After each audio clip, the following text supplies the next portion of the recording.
Wide-type high-speed press HUP series, optimized for electric vehicle motor core production. Molding load 3,000 kilonewtons. Bolster size up to 3,700 millimeters. Maximum driving speed 350 stroke per minute.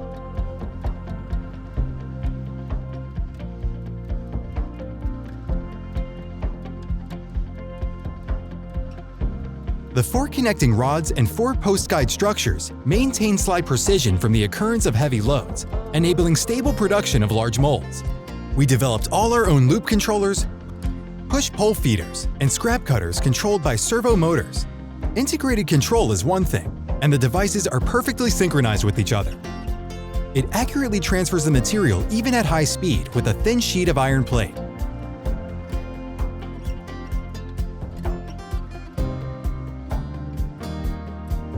Even at a maximum uneven load at 230 tons per 200 millimeters. Using the load cell meter, the slide precision has been verified to show the precision performance of the express state.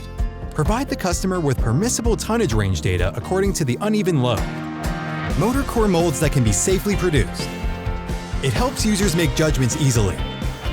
The high-speed press HUP series for motor cores can produce up to 500 PI cores. It has all lineups up to bolster sizes 2300, 2700, 3300, and 3700. Each production line can be supplied with optimized facilities,